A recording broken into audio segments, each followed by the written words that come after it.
Our story begins a very long time ago, before cities, before farming, before writing. Early humans needed to keep track of things. How many people were in their tribe? How many animals were in a herd? How many days until the full moon? They used simple tools for this. A notch carved into a bone could represent one day. A pebble in a pouch could stand for one sheep. This was the very first step in mathematics. It was a way of matching one thing to another. A mark for a day, a stone for an animal. This simple idea of one-to-one correspondence is the foundation upon which all of mathematics is built. It was humanity's first attempt to bring order to a chaotic world. As societies grew, so did the need for more complex numbers. Imagine you are in ancient Babylon, a bustling city in Mesopotamia. Traders are buying and selling goods. Farmers are measuring their fields. Builders are constructing great temples called ziggurats. They needed a number system that could handle big numbers. The Babylonians were clever. They developed a system based on the number 60. We still see traces of this today. There are 60 seconds in a minute. There are 60 minutes in an hour. This system, known as a sexagesimal system, allowed them to perform complex calculations and record vast amounts of data on clay tablets. Meanwhile, along the fertile banks of the Nile River, another great civilization was using mathematics for monumental tasks. The ancient Egyptians were master builders. They built the pyramids, enormous tombs for their pharaohs, with incredible precision. To do this, they needed a deep understanding of geometry. They had to calculate angles and measure lengths with great accuracy. They developed a number system based on 10, much like ours. But they wrote numbers using pictures called hieroglyphs. A single stroke for 1, a heel bone for 10, a coil of rope for 100. It was a practical system for a practical people. The Egyptians also used mathematics to manage their kingdom. Every year, the Nile River would flood, washing away the boundaries of farmers' fields. When the waters receded, surveyors had to go out and redraw the property lines. They used ropes with knots tied at equal intervals to measure the land. This is a form of geometry in action. This practical need to measure the earth, or geometry, was a powerful driver for mathematical innovation. From counting sheep with pebbles to building pyramids, mathematics was the essential tool that allowed these ancient civilizations to thrive and shape their world. The ancient Greeks changed everything. They took the practical mathematics of the Egyptians and Babylonians and asked a new kind of question: why? They weren't just satisfied that a method worked. They wanted to understand the underlying principles. They wanted to prove that a mathematical statement was true for all cases, not just a few examples. This shift from how to why was a revolution. It transformed mathematics from a simple tool into a profound and logical science. It was the birth of pure mathematics, the search for truth for its own sake.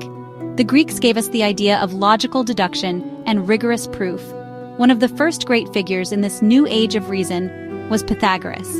You might know his name from the famous theorem about right-angled triangles. But Pythagoras and his followers were more than just geometers. They were a mystical brotherhood who believed that numbers were the secret to understanding the entire universe. They saw mathematical relationships in the harmony of music and the movement of the planets. To them, numbers weren't just for counting. They were the building blocks of reality itself. Their motto was, "All is number," a powerful idea that has echoed through the centuries. Following in this tradition was another giant of Greek thought, Euclid. Often called the father of geometry, Euclid did something remarkable. He gathered all the known geometric knowledge of his time and organized it into a single, logical work called the Elements. Starting with just a handful of simple definitions and self-evident truths he called axioms, he built an entire system of geometry, step by logical step. For over 2,000 years, the Elements was the textbook for teaching mathematics. It taught generations how to think logically and how to construct a valid argument from first principles. Euclid's work shows the true power of the Greek approach. It is not just a collection of facts about shapes. It is a system of thought. It shows how complex truths can be built from simple starting points using the power of logic alone. This idea of an axiomatic system, where everything is proven from a small set of assumptions, became the gold standard for all of mathematics. The Greeks gave us the language of proof, a universal language that allows mathematicians from all over the world to agree on what is true. Their legacy is not just in the theorems they discovered, but in the very way we think about mathematics today.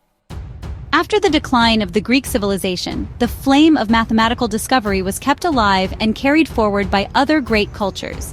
In India, mathematicians were making incredible breakthroughs. They were fascinated by numbers, especially very large ones. But their most important contribution was a revolutionary invention, the number 0.